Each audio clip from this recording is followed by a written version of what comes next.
All right, so hello everyone, and welcome to our panel discussion, Harm Reduction and Hepatitis C Prevention. My name is Rivka Kushner, and I work at CATIE as a manager in hepatitis knowledge mobilization, and I will be your moderator for this panel. We are honored to be sharing this time with you today and to hear from our panelists who bring a wealth of experience and perspectives on the topic of hepatitis C and harm reduction. Before introducing our panel, I'd like to first acknowledge that we are gathering on colonized lands. Our panelists and audience members are based across the country on the traditional territories of Indigenous peoples who have cared for these lands since time immemorial. The historical and ongoing impacts of colonialism and systemic racism disproportionately impact Indigenous people, directly contributing to inequities in the prevalence of hepatitis C in this community. When it comes to the overarching theme of the symposium this year of preventing hepatitis C, harm reduction is one of the most important and effective strategies that we have.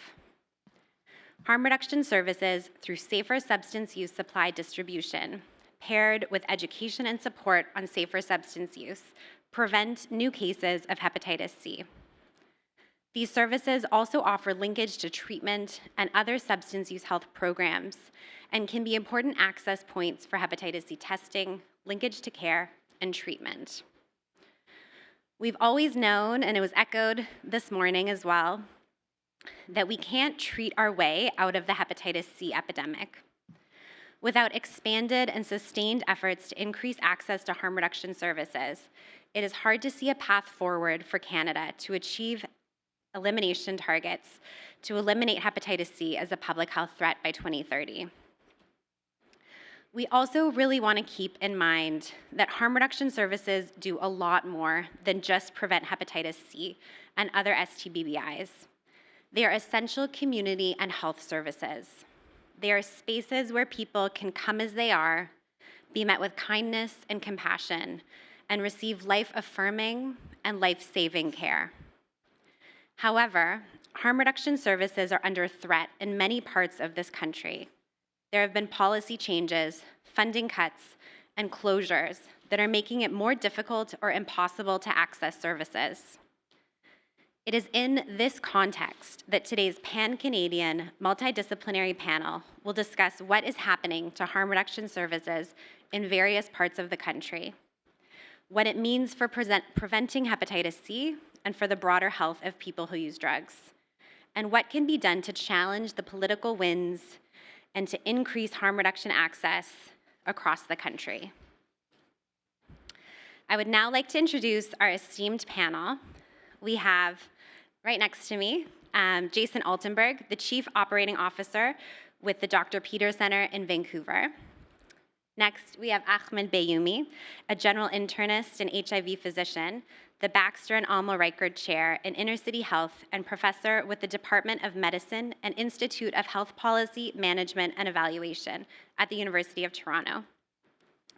Next, we have Doug Belanger, community health worker in the in hepatitis C with the Toronto Community Hep C program, based at South Riverdale Community Health Center here in Toronto.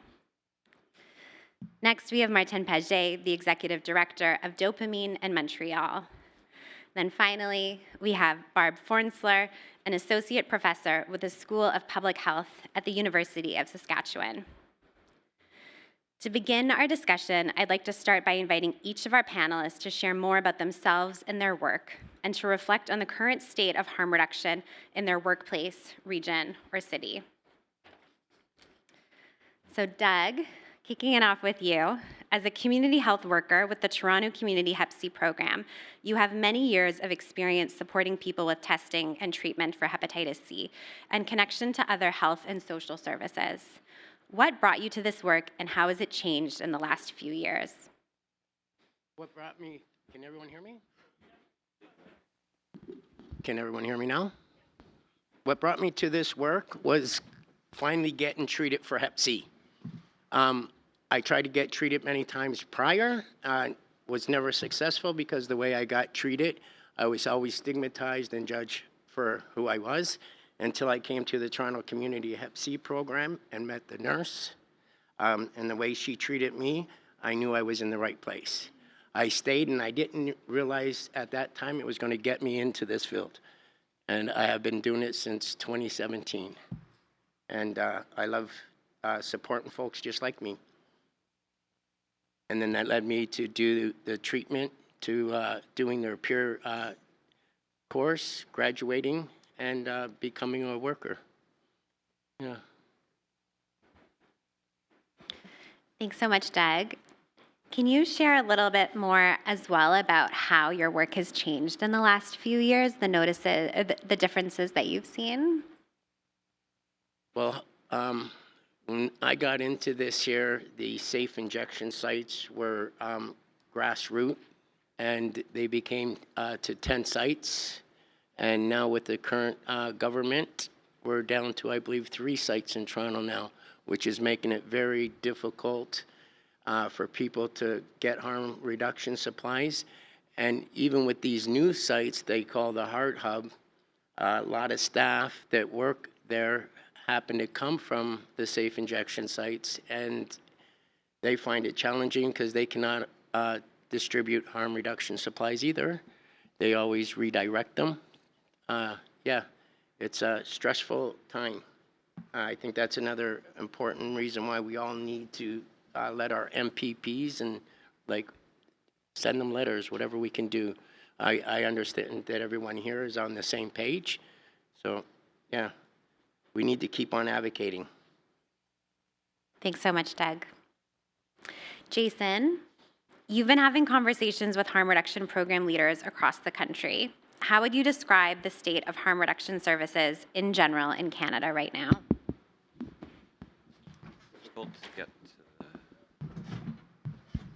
In addition to being difficult to get to the mic, it's difficult for, this is a performance art piece showing you what it's like for harm reduction programs right now. No. Maybe we do need a bit more performance art to answer the question, Rivka.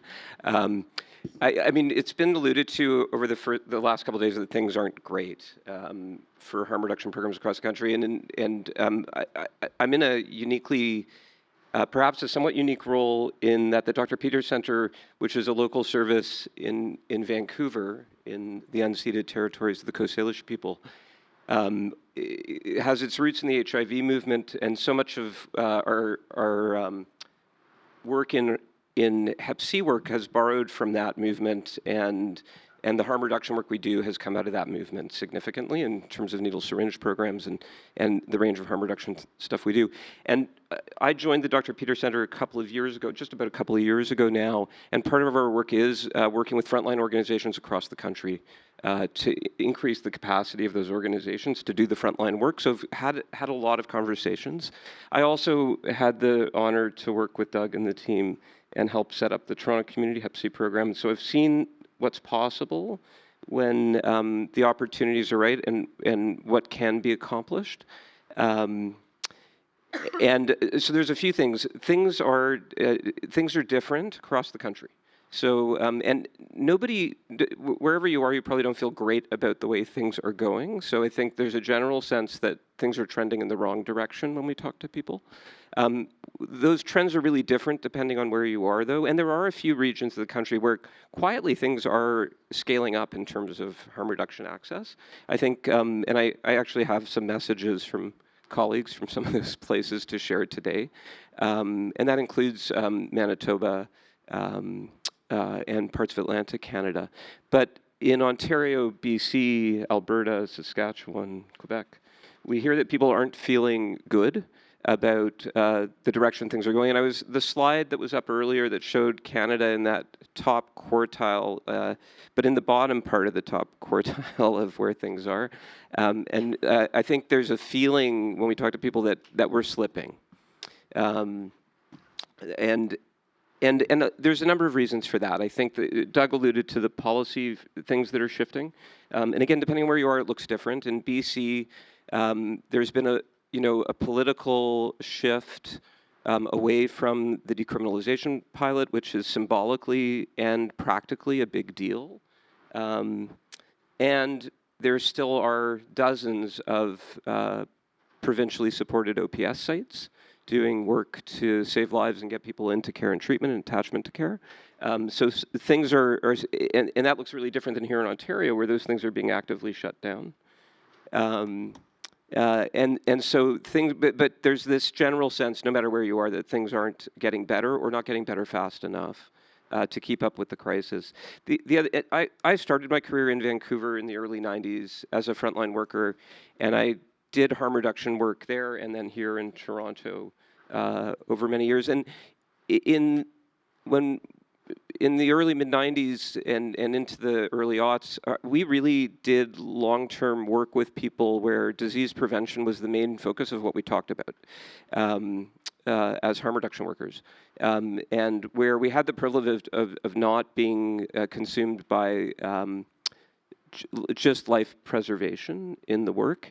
And I think that's the other thing we've heard, like over the course of the last 10 years, as the drugs have become more chaotic, and the drugs aren't the same everywhere either. Tamara talked about the shift to smoking that we're seeing in many places, away from injection drug use. That may have, on the one hand, a positive effect on Hep C in some ways. We've heard other people talk about just the massive amount of loss, of death in the community, tens of thousands of people. And that also has perverse impacts on Hep C incidence and prevalence.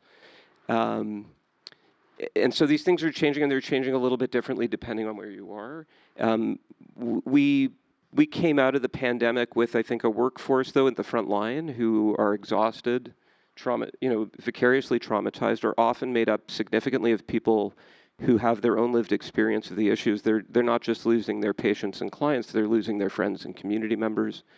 And the reality of staying focused on all of the complex education work on prevention, disease prevention, when you're both feeling traumatized and in a state of grief and loss, alongside just trying to keep people alive, is a hard thing to do. So I think that's the other thing we've heard from people. Like, again, over now a period of decades, harm reduction workers had a lot of time to talk to people about why using harm reduction supplies would prevent disease. These days, and with the dope is different. I mean, when I talk to people, the dope is different. Trank dope now, benzo dope recently. The kind of conversations you can have, the opportunities, the moments for engagement are different at the frontline level too, as the dope changes. And what you can expect to get out of those interactions is changing. So simply messaging to people not to use alone, to have naloxone, to use where they might be found, those take up a lot of the mental energy of the frontline workers. And on top of that, they're doing incredible work to keep people engaged and retained in care or getting tested somehow. But it is harder to do that a decade into the toxic drug crisis. And in the scale of priorities for community, we heard that too, for people who use drugs, and for people working with those folks, in the scale of priority, keeping people alive has now dominated the work for so long that it's hard to expect people to do all of that at once. I'll stop there to let others people speak, but the political backlash, we'll probably get into that around these programs, is very real and very profound. And it can become, even when a province is doing progressive work, my colleague from Manitoba said, like, we have a mandate letter that says save lives, open consumption sites, do all the things, and at the very local level, it is very hard to implement that, because at the municipal level or the community level, there is deeply organized pushback on these things, even if that's not happening at the provincial level like it is in some provinces. So I'll stop there for now, and we can continue the conversation. Thanks so much, Jason. Great to have some cross-Canada reflections. Going to Martin now. Could you please share some of the political context and challenges you've been experiencing with harm reduction services in Quebec and how it's impacting your work at Dopamine in Montreal?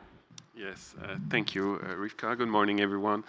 Yes, just to say that Dopamine operate different harm reduction services grounded in peer leadership, dignity, and low threshold access. My organization has existed for more than 30 years in a community a bit east of downtown Montreal. I wish I could brought more light in this conference, but unfortunately I can. In Quebec, harm reduction is no longer debating as a health intervention. It is debating as a visibility problem or public security matters. The conversation has shifted from prevention to control, from health equity to public safety. Public discourse is framing people that use drugs as a serious threat, or even worse, as dangerous people rather than citizens. From evidence-based policy to political-driven decision. As an example, in Quebec just passed this Bill 103, which is similar than the bill in Ontario. This reinforced municipal and provincial authorities to limit or block the implementation of harm reduction services, like safe consumption site, which is going to destabilize access to care and directly compromise effort to prevent Hep C, for example, and overdose amongst people that use drugs. Because we know that supervised consumption services are also an essential entry point to reach people who otherwise are pretty much disconnected from the regular healthcare system. They, and we cannot, talk about hepatitis C elimination while we disrupt our infrastructure. We are able to connect with people that use drugs. We prevent transmission through harm reduction programs. Thank you. Thanks so much, Martin. Ahmed, as a physician and researcher in Toronto, what are you seeing in Toronto and Ontario when it comes to harm reduction service access and policy changes? Thank you, Rivka, and thanks for the invitation to be here. I want to start by actually painting the picture of what things were like a year and a half or 2 years ago, and we had really a lot of interest in implementing harm reduction, and more than that, we actually had a history in Toronto, at least, of very effective distribution of needles and syringes throughout the city that went back decades, and resulted, I think, it's hard to prove this definitively, but Toronto as a whole, compared to other cities of its size, had a relatively low rate of HCV positivity amongst people who inject drugs. It was about 4%. Those are outdated numbers, but the last data we have. That's still 4% too high, right? But it was really I think, a result of very effective, broad-scale harm reduction intervention in terms of needle and syringe programs. But not only that, one of the things that I do when I teach my medical students and residents in my hospital is I ask them, do you know where the nearest needle and syringe distribution site is? We work on the 14th floor, and most of them will guess that it's at Toronto Public Health. And it's actually on the first floor in the emergency department, right? Like it's right underneath us. And the reason I bring that up is that the way that needle and syringe programs were introduced in Toronto was very broad and very much integrated into existing health services. So let's fast forward a bit. Really in the last year and a half, 2 years, we've seen a lot of, as other people have also talked about, reversal and de-implementation of programs. We've seen closure of supervised injection sites on a scale that really, I don't think any other jurisdiction either implemented or de-implemented supervised injection sites on the same scale as Ontario. We've seen closure of formal safer opioid supply programs, both defunding at the federal level and provincial restrictions on this new model in terms of saying that they can't offer safer opioid supply in a programmatic structure. We've seen the federal government deny Toronto's request for decriminalization, and we've seen the Ontario government introduce legislation to criminalize drug use in encampments and to give police extra powers to seize and arrest people who are using drugs in encampments. Just this week, we've seen discussion about giving transit police the authority to increased authority to arrest and people and seize drugs. We've seen regulations being introduced to give landlords unprecedented rights in terms of violating individuals' privacies and seizing their drugs. So we're seeing this whole, not only a retreat from decriminalization, but a hyper-criminalization of drug use.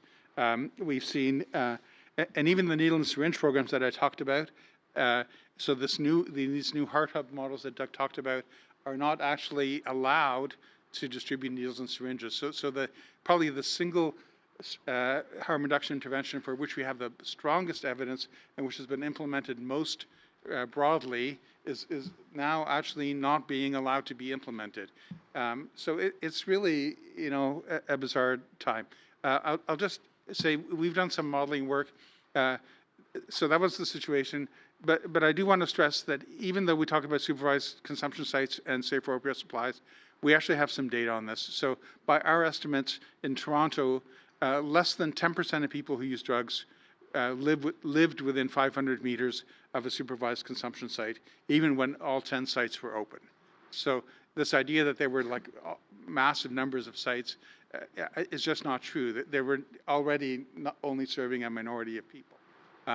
That said, in our work, we estimate that probably more than 50% of people who were within the proximity of a site who inject were actually doing so within a site, which, that's a large number. There was a large degree of uptake at these sites. And then again, with safe for opioid supply, we actually use some administrative data, and we estimate that there were probably less than 1,000 people who were ever receiving safe for opioid supply in the whole province of Ontario.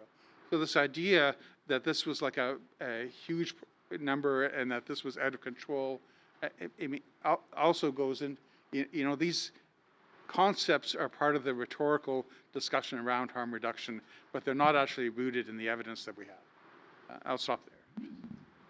Thanks so much, Ahmed. Continuing in that vein, the government of Saskatchewan has made the controversial decision to move to a one-to-one needle exchange policy.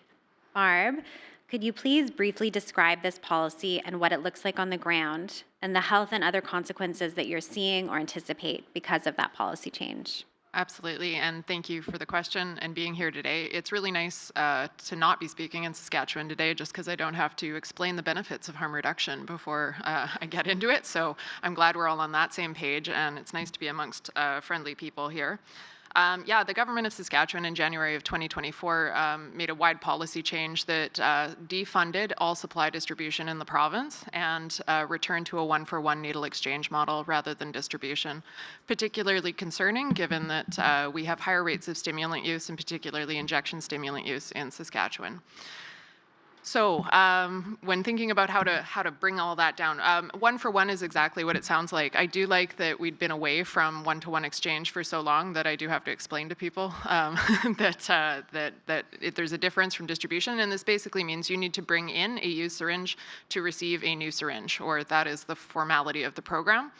The government believes that this will result in less needle refuse. We already had a return rate of over 97% under the distribution program. So there's a lot of rhetoric that's been going on in Saskatchewan. And I know we're a small province. We're about 3% of Canada's total population. But we are facing a lot of the same harms as are being seen across the country. I wrote down a bunch of notes, but I tend to speak from my heart about things. What we're seeing in Saskatchewan is not only, a sustained attack on harm reduction services. Our supervised consumption site, there are 2 in the province now. There was one for a very long time at Prairie Harm Reduction and located in Saskatoon. That site has never received provincial funding and runs on donation and merch sales. Okay, so there is now Neo Yotina in Regina that is operating an SCS. They started as an overdose prevention site, but are now an SCS, which is great to have that exemption in place. They have also never received provincial funding, so they're funded through the network of friendship centers. Our government has never been friendly to the words harm reduction, and they've been really pushing hard on this idea of abstinence-only treatment approaches as the solution to drug-related harms in the province. Evidence shows this is not going to be an effective approach. Most recently, so we had that in 2024, that reduction in all harm reduction supply distribution funding. This was disappointing because we saw a reduction in safer smoking supplies across the province. There are many organizations that have continued to provide safer smoking supplies where they can peel it out of their budgets in some other way or from some other project or through donation. They also tried to classify syringes and fentanyl as street weapons.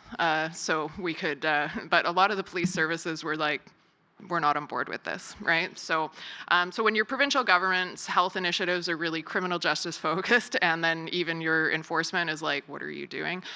It speaks to the distance that these decision makers are from the research evidence. So I think part of what I wanted to talk about too is that this is happening at a time when we're seeing major cuts to our social service supports, which is impacting housing as well. So in Saskatoon, as one example, even after the pandemic, we saw in 2018 we had approximately 475 individuals identified as without housing in Saskatoon, which is still far too many given the size of our city. In 2022, that had risen to 550, so an increase, but not all pandemic. We then had a major change in our social service allocation for housing and the way that was administered. And many advocates said this is not going to go well. They basically wanted to remove the role of trustees for those who were seeking support. And so they went ahead with that despite objection. And in our most recent point in time count in Saskatoon, we now have 1,900 people without housing in a very small city of about 280,000 people. So, so these cuts have been across the board in many ways, not only related to harm reduction, but also basic social service supports. And it's very challenging to try and stabilize an individual's situation when there is no housing, when there are not harm reduction supplies, and when you're basically going in the direction opposite of what best practice evidence says should be done. The visits to Prairie Harm Reduction and the supervised consumption drop, along with the drop-in center, have increased a lot. In 21-22, we had 577 unique people accessing the supervised consumption site in Saskatoon. In 2025, that was 1,042 people who were accessing the site. So we've seen major increase. Partly this is because folks in rural and remote communities in Saskatchewan are coming to urban centers because they've been told there are services in urban centers. And so this is a barrier that's being faced by many in the province. The city of Regina is seeing similar things, along with the city of Prince Albert. I would overall, I'm really trying to loop it into hepatitis C as the topic of this conference. And one of the things talking with people before I got here is I was sort of going, what are we doing about hepatitis C? And by and large, the response was, we're in emergency response mode. We're in a triage mode right now, and hepatitis C seems like a topic that is too far away to address at this time, as we see these spikes in immediate and acute harms. So it's not that it's not important, it's absolutely essential that we address this issue, but there are a lot of concerns about what is the most pressing thing that we need to address first. Most recently, of course, in Saskatchewan, we've seen Bill 48, the Compassionate Intervention Act, following in Alberta's footsteps, which is going to implement a system of involuntary treatment for people who use drugs and deprive them of their liberty and autonomy. It's poorly written legislation. If I was teaching a policy class in the School of Public Health and had this submitted as an assignment, I would fail it and ask for a resubmission. So harm reduction is in trouble in Sask, and Saskatchewan is in trouble because it doesn't have enough harm reduction. One of the things that I try to remember as we're in this work, I know it sounds very, very hopeless, is that harm reduction has always been a grassroots movement. Harm reduction has always been founded in community. We have that resistance in Saskatchewan, and we have that across the country. So I mentioned the SCS had never been provincially funded. I know that Ontario's under threat of cuts, as is the rest of the country. Seek donations. Seek your community. They will step up. The Broadway Theatre, an independent movie theatre in Saskatoon, provided $10,000 in popcorn sales to support the supervised consumption site. In this one-to-one move, needle exchange move, we've also seen, supporting businesses. So folks who run a Botox injection clinic have been taking their used syringes and ensuring that they're there to be exchanged for people who use drugs. Okay? There are ways around it. So, I think my real message today is that, we might be facing attack, but harm reduction has always been grassroots. Community cares for community, and we can fight back by supporting each other, by holding our politicians and elected officials accountable. Absolutely, phone every phone number, write every letter, show up at every rally you can. But at the end of the day, it's also about doing what we can do.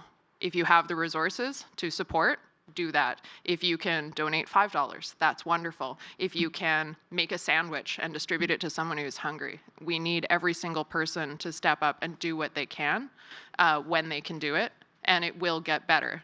So don't forget the grassroots. Don't forget that we can make a difference even when it feels overwhelming. The fact this panel is happening is hopeful, and people in Saskatchewan are like, wow, you're going to Toronto to talk about this issue. That's really important, right? So just being here today and having this dialogue, it matters. Be sure to share with your friends when you get home.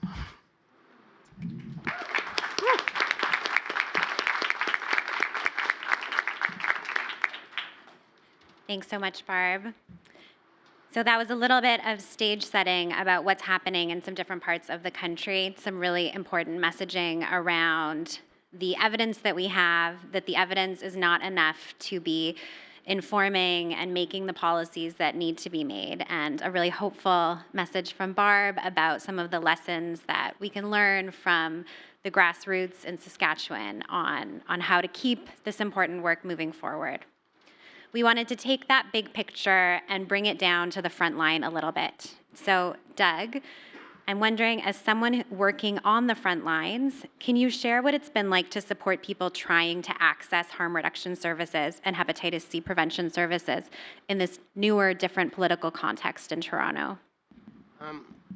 I did write notes as well, and I will also not read some of them. Doug, do you mind bringing the mic a little closer? Thanks. I did write notes, so I won't read totally from my notes. I'll go, like Barb said, from the heart. I love my work supporting people, where to get harm reduction supplies, to testing and treatment, and whatever they need at the time. We need more services, not less, for people who want to not use drugs or alcohol, vice versa. They provide low barrier access to healthcare, housing, support, mental health, and run daily programming. And it's done by a lot of peers. And staff are very supportive at meeting people where they're at.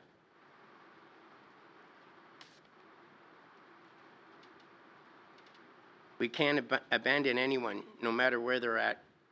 With their use, this means offering the full continuum of substance use, health care, from supervised consumption sites to detox and withdrawal to inpatient rehab. Everyone has a different journey towards wellness, and we need more options, not less. And they need to be run in the way we do all our services, with respect and dignity, never judging a person. They are currently huge wait lists for detox and rehabs, and I'm sure you all know because you're here today. Complicated, difficult for people who want these services. Workers are often making calls to detox with service users who are told that there's no beds are available. Yeah, and keep up the fight, yeah? Got to just keep fighting. Thanks, Doug. Martin, as another frontline leader in Montreal, how has the political environment and policy changes impacted community members and clients at Dopamine? Well, we are sorry for the collective depression, but I think those conversations needs to happen, and we need to share that. They talk, we die, right? This is not only a slogan from our grassroots organization. While politicians debate harm reduction, our people face death every day. It's also increased stigma for people that use drugs and create even more barriers to access other services, like housing, right? Housing's tough all across the country. But especially if you're labeled as a drug user, it's even more tougher. Even in Montreal, the access to the emergency shelter in this strong winter that we have is harder because you have the stigma or the label that you use drugs. For Dopamine, opening a supervised consumption site should not feel like a political battle. It should feel like implementing evidence-based healthcare program. We should have more support than barriers to open those services, and unfortunately we're not.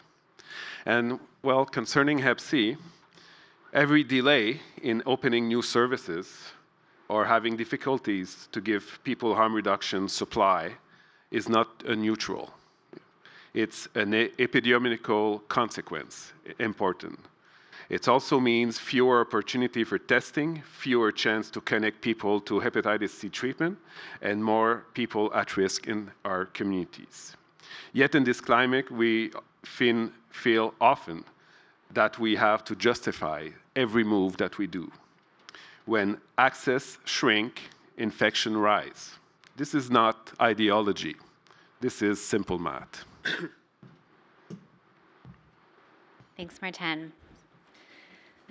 All right, so we're going to move now into a bit of a discussion around opportunities to increase access to harm reduction services. And we really wanted to make sure that this was a broad discussion and it includes the role of researchers and the role of clinicians in trying to change policies. Ahmed, starting with you, as a researcher and someone who contributes to the evidence base around harm reduction programming, and you shared some of those figures with us earlier, and the impact of services and service closures, how are you thinking about the current political climate and the role of researchers and evidence and physicians in affecting change?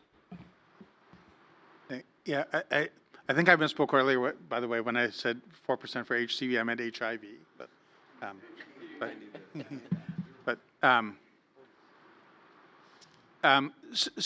But to your question, Rivka, I think, I think a lot of clinicians and researchers have for a long time thought that the answer is to have good evidence and better evidence, and that would lead to good policy.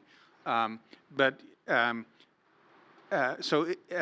been an expert witness on 2 charter challenges recently, one of which was filed, one of which I can't tell you about because it hasn't yet been filed. The first one was around the closure of the supervised consumption sites. And my affidavit and the briefs of the other expert witnesses, both from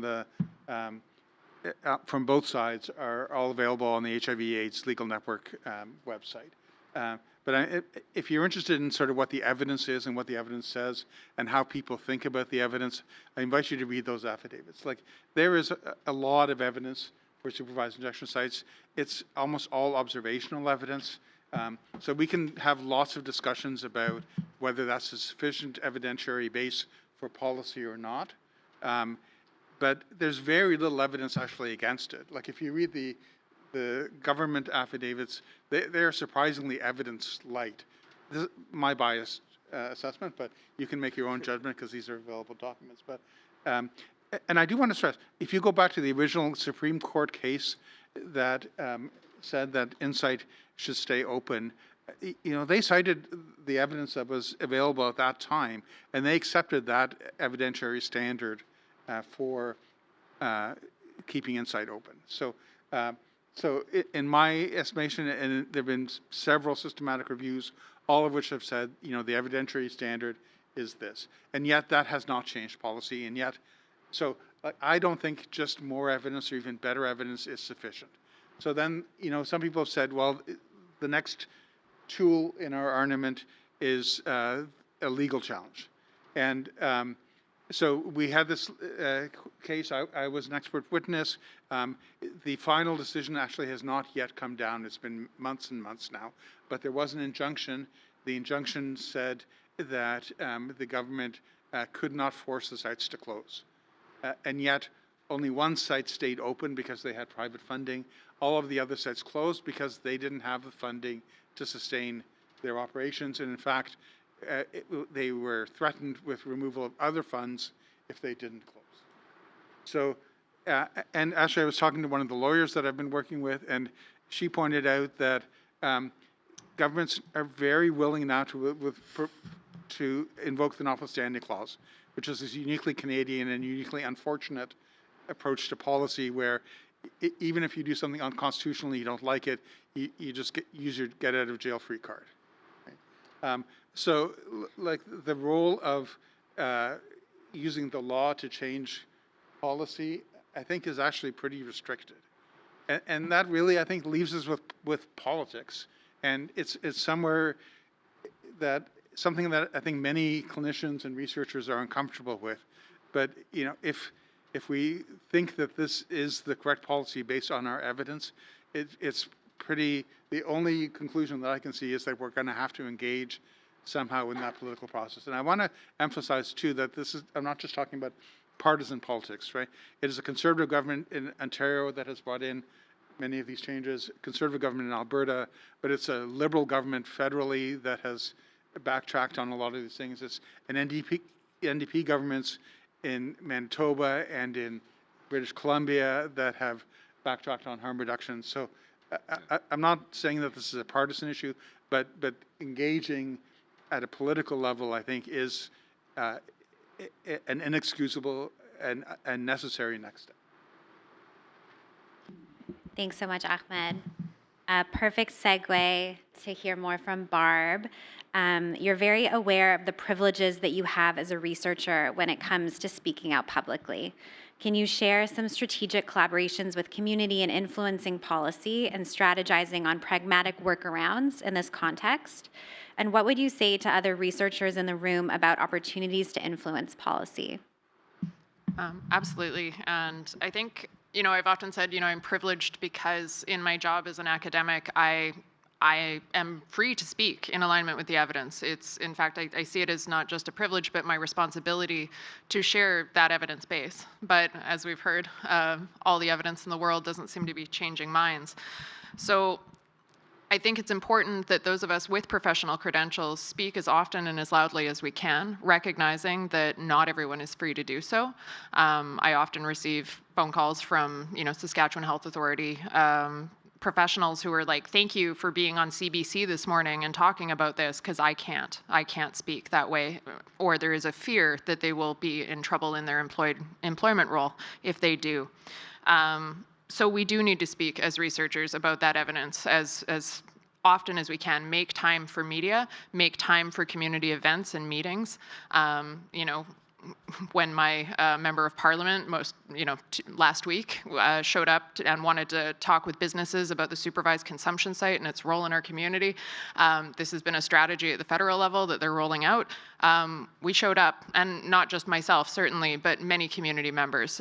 70 to 75% of that room who showed up for that conversation was in support of the supervised consumption site, right? So people took time to show up and be present in community. And that's a really important strategy that I think we forget when we're, you know, when I'm on my Facebook and I've got my nice echo chamber. It's nice, everyone agrees with me and my worldview. But we need to get out and meet with people, you know, in the community and in real life. We need to make this evidence as relevant as we can to the communities that are concerned, right? So one of the things I heard at this meeting the other week was, you know, people are very concerned at the presence of individuals who are unhoused in the community. They're worried about vandalism. They're worried about the lack of public restrooms. They're worried about a lot of things that are not about the supervised consumption site. But that supervised consumption site is visible, right? And so it gives this it gives a target in some ways. So hearing voices about how we can solve those problems that people are identifying and taking those problems seriously and talking about it together gives a pathway forward. So I think one of the strategies I suggest is being present in community, taking the time to build those relationships with frontline providers, with the organizations that are doing this work that is so foundational to people's health and well-being. And booking appointments with your municipal leaders, getting to know them, especially if you're in a role like I am, where, you know, I read evidence all the time and I say, hey, would it be useful if I summarized some of this evidence for you and put it into a one-page brief that you can then learn from and take into your next meeting?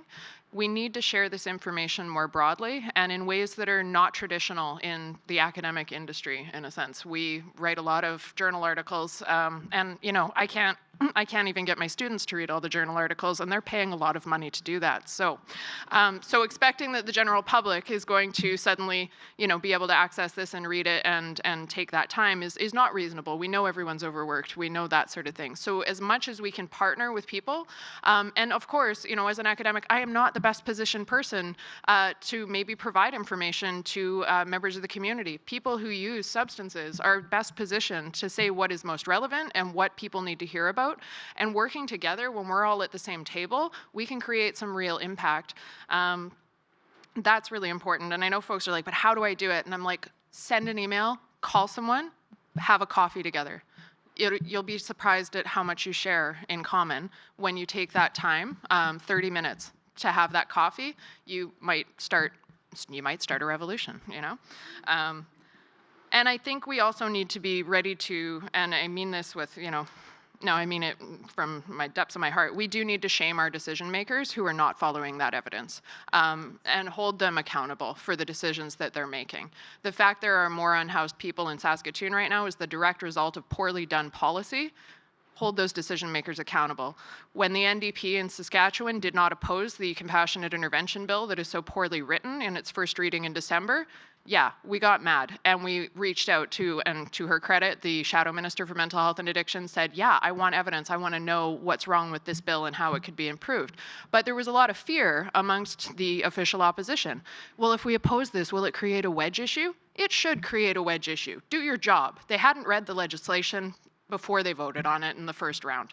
So now they've read that legislation, they've had it summarized for them, they've had it presented back, and they're hopefully reconsidering their stance on it. But we need to encourage that kind of political engagement. We need to encourage our decision makers to do their job fully and completely rather than skimming over the title of a legislative act. They should be reading it, right? So don't be afraid to hold people accountable who are in these power positions, in these decision-making roles, and be sure to reach out to your communities around you to see what you can do together. All revolutions started with 3 people in a room having a conversation, so let's keep that going here in Canada.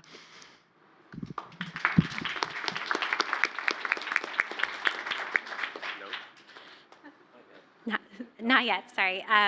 Thanks so much, Barb. And I think it's a really great, so many great threads to piece together on the panel. And I think, hearing that at the recent hearing, 75% of the people in the room were in support, is something that we can all remember when we're, reading so much negative news media and commentary around harm reduction. Every fiscal conservative should 100% support harm reduction. Every single one. So, Martin, you have shared that you're in the process of trying to open a new supervised consumption site at Dopamine. In the face of this context, what has kept you grounded in your work, and how are you thinking about and continuing to evolve harm reduction and hepatitis C services to effectively meet people's needs amidst this political climate? Yeah, it's important to keep ourselves grounded and to push together. For me, it's simple. What's keep me grounded is I am accountable for the people that walks through our door every day. Dopamine receives more than 30,000 visitors every year in our different program. Connecting with each other as we do today is also keep me focused. It's important to get out there and to speak about the reality, but also about what we need to do to move forward. Peer worker are public health leader. They are not program accessories. We really, our peer-led program really helps me to keep me grounded as well. Our holistic approach to have a medical clinic, SCS, drug checking program, food, laundromat, shower under the same roof, and to see the person as a whole person, and we have to treat people with dignity and respect. That really keeps me grounded as well. Taking the time, we need to get out of the emergency mode. We need to develop relationship. This is the key to achieve our goal on my perspective. If hepatitis C elimination is truly a goal, then we truly have to support harm reduction. We have to protect our program, we have to fund it properly, and we have to secure them to move forward. Thank you.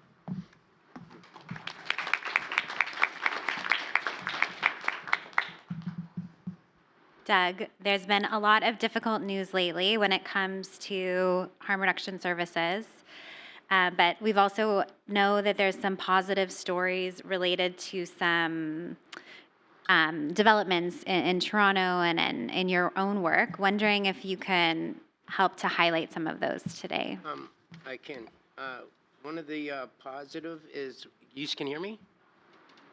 One of the positives is that our Moss Park safe injection site has got a year extension, but it also comes with a uncertainty, because if the builder decides to build, then we have to shut down. But the good news is we got an extension on it. Other good news is we're working with the prisons, thanks to PASAN organization. We're able to, I was also incarcerated with Hep C and never was able to get treated when I was. And now they're able to start people on treatment, which is great. That's another good thing. These heart hubs, yes, they are also another great program if they're staffed with people that have the lived experience and that, you know, are going to support everybody with dignity and respect. I know the one that we have, the staff love doing the work. So yeah, I think they stole the name from the safe injection sites, because they are the true heart hubs. They build community. So yeah, that's the good news I have. Not much, but yeah. Very pleased.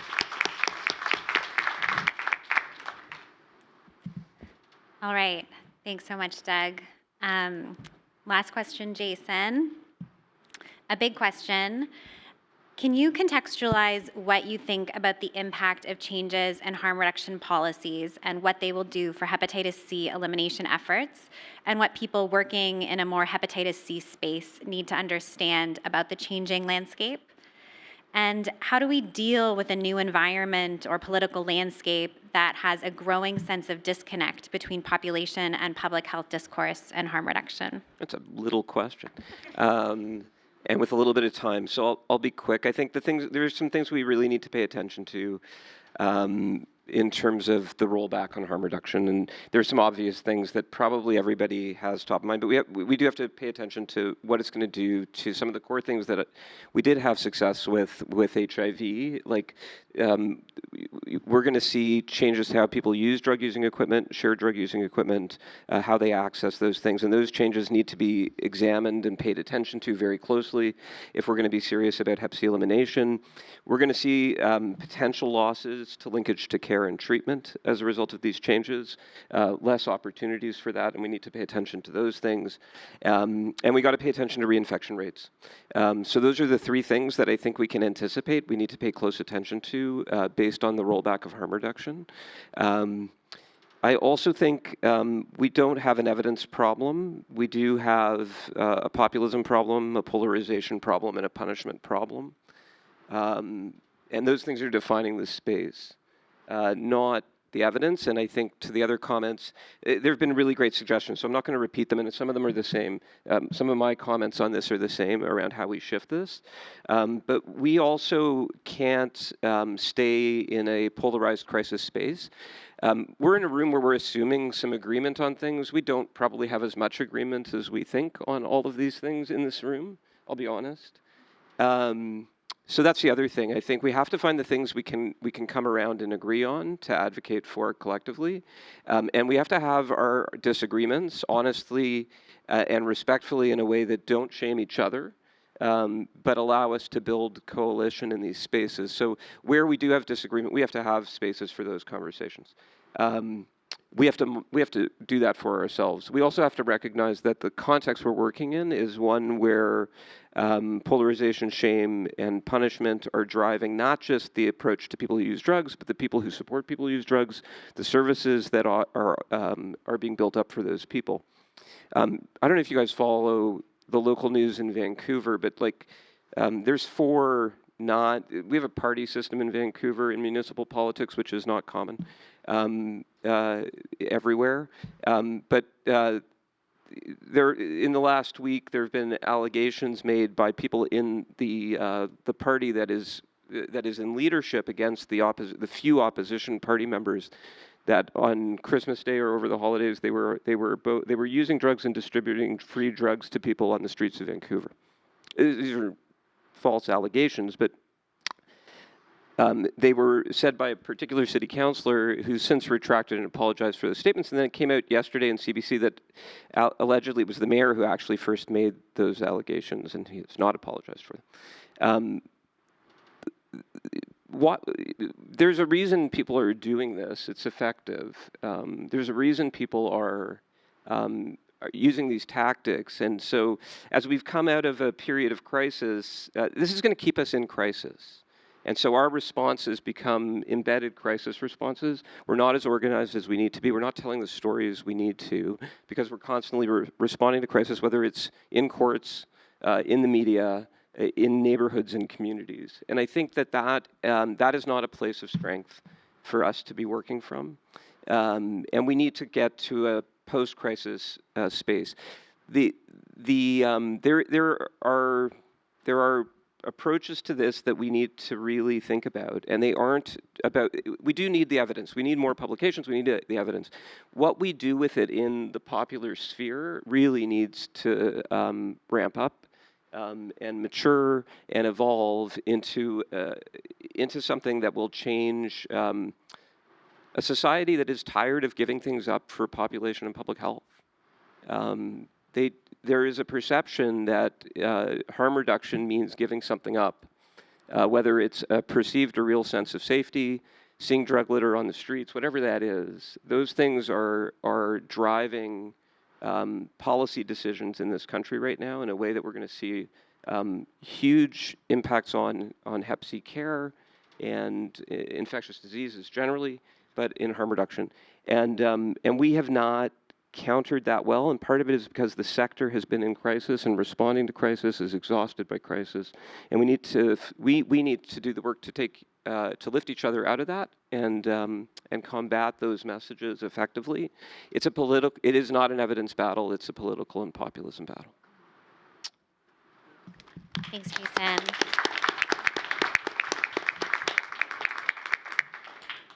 And a great reminder by Ahmed earlier that it's not just one political party either, it's across the board. All right, we have a few minutes, Jason, for your question. You started late. So first of all, I'd just like to acknowledge everything that you guys have been going through on the front lines, and just thank you for everything that you guys are doing. It was a really fascinating discussion. Oh yeah, I'm Jason Grebley from the Kirby Institute. It is interesting. It's irrational. It's not logical, not based on evidence, sort of the responses by the politicians and policymakers. But I do wonder, in terms of a proposed solution or one idea for one, is I don't think that we're doing a good enough job at accurately depicting the cost of these negative actions. And I think making the investment case or the anti-investment case of the costs of what these decisions will make, and then arming the community with the voice to bring this to government. I also think we need to sort of understand better from a policymaker perspective what sorts of things they want to see and what would influence decisions around some of this. And it may go back to the same problem that the evidence isn't going to change things, but at least you're presenting a case around this is what it's going to cost. And maybe it's the general public that needs to be educated to then push up. And it's this sort of mobilization and community action together to push that messaging up. And, even stuff like what Natasha Martin was doing. I mean, Natasha mentioned it this morning, but around, modeling the impact of addressing houselessness, and taking that sort of a thing. So I'm just wondering whether we can be doing better with the research and evidence on that front, but from an investment case perspective and presenting it in that way to government, and whether that might resonate. I don't know whether it would work. You guys. So does anybody have any thoughts on that is the question.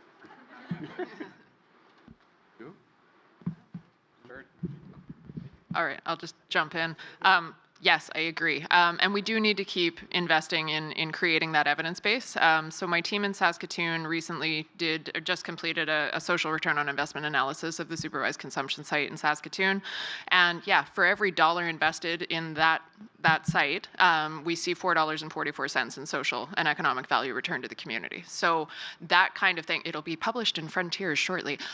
So these kinds of things, so that we can argue for the cost value. I mean, I wish it was that we cared about other human beings, and so therefore we just invest in these services. But yes, there's definitely economic argument to be made, and as far as I'm concerned, attack on all fronts is the best possible strategy. Yeah. So briefly, I do cost effectiveness analysis. So for sure we need economic analyses, but most economic analyses are done from a societal perspective. The governments actually don't really care about that. The governments mostly are focused, especially now, these governments, on their own costs, right? And if they can shift costs, and that's a win for them, right? And quite frankly, when people die, they don't cost money, right? And that's the kind of economic calculation that governments are doing. Like in the Canadian situation, at least, we use cost effectiveness analysis for things like deciding whether we're going to fund CanHepC drugs. We very rarely use cost effectiveness to decide about public health policy or social policy. And I've had these conversations. I used to sit on the Canadian Drug Expert Committee, which advises governments on which drugs go on formulary. Like, I think I do have a good understanding of how governments use and don't use economic evidence. They just are not going to use the economic evidence here. We need to generate it because it is part of the evidence base, but it's not going to be sufficient to change policy. I would agree with that. I think it's the floor that we need to even get in the room for the conversation. I don't think right now it's actually shifting a lot in terms of decision making. And I think part of that is, again, it goes back to the populism. I think people are actually quite willing to spend more or spend on more expensive options if it removes visibility. Like if incarceration is expensive, people are probably pretty supportive of that for street involved and homeless people using drugs. And I think most governments are willing to take a bet on that from a winning the next election thing. I think it's very clear that the NDP government in BC knew that they had that to stay in power, they had to back off decriminalization and back off other harm reduction stuff if they wanted to stay in power, and stop another good policy, which carbon taxes. Like, they weren't going to win the next election if they didn't back off good policy. And so I think they're making those kind of calculations. That's an opinion. But I do believe that there is actually there's a degree to which people might be willing to spend more on things that take this out of the public view and take it out of sight and out of mind, even in the face of austerity, and even in the face of budgets that don't really have the money for it. Sorry. So when you say cost effective, wouldn't that be like pretty much me from going from homeless? Sorry. Yeah, it is cost effective because I went from being homeless to house to off of ODSP to working full time. So it would be cost effective.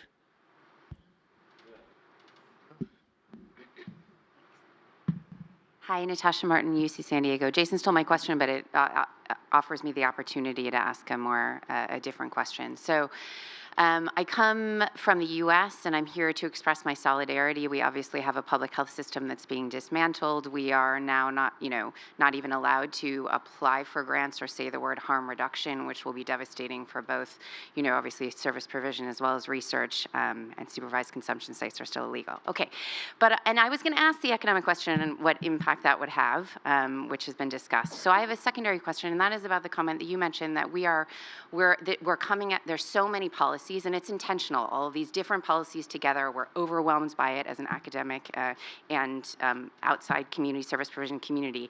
And it's I feel personally it's paralyzing me in terms of figuring out how do I effectively coordinate my own research, and how can we as a research community coordinate our efforts so that we can each take pieces of this to kind of effectively attack. We have so many different policies that are under attack. How do we, I'm a modeler, a health economist like Ahmed, how do we model, simulate, do we do it in in isolation? Do we do all of these policies together? But this is a general question, not just about modeling, in terms of how we mobilize effective research in this environment as a community to have the most impact. It's sort of an open question.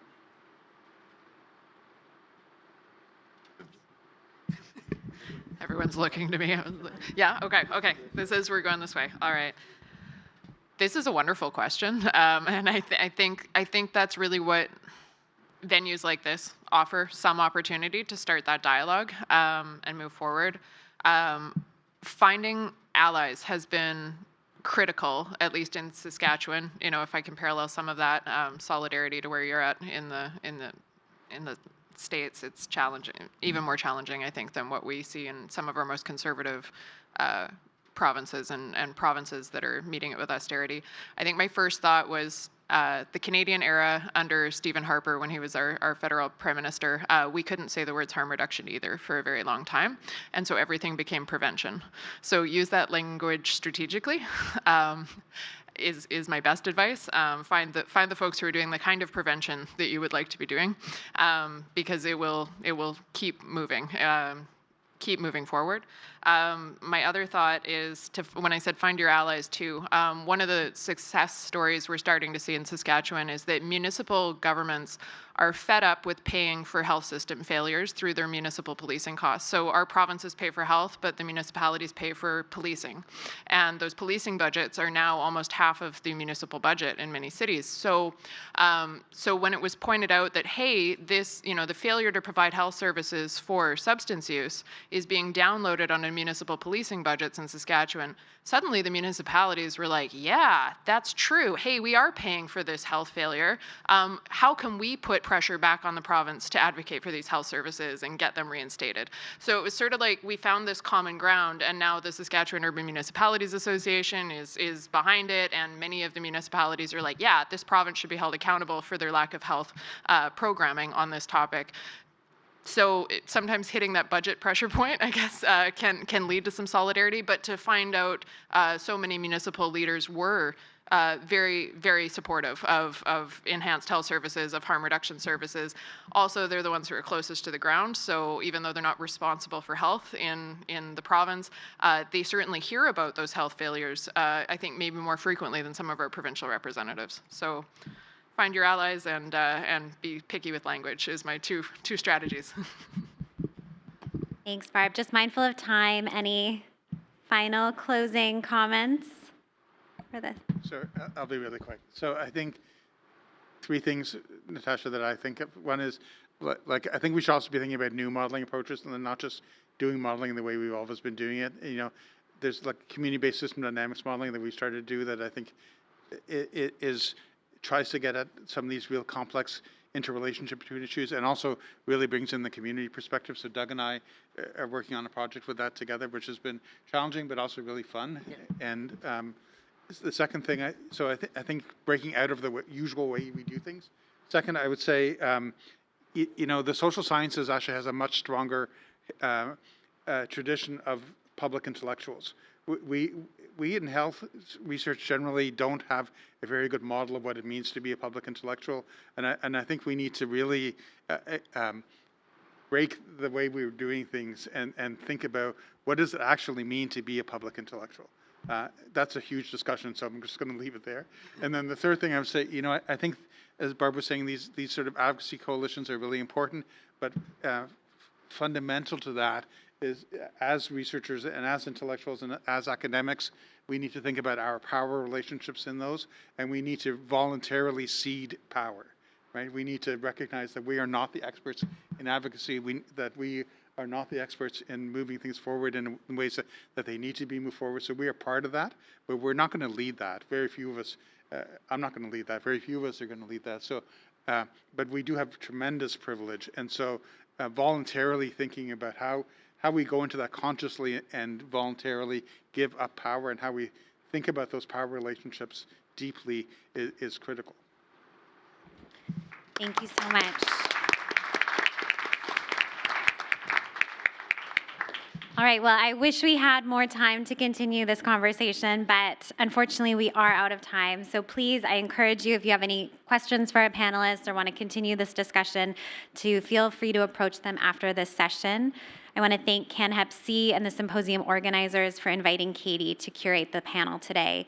Thank you so much to our esteemed panelists for sharing your insightful, impassioned reflections on this critical topic of harm reduction and hepatitis C prevention.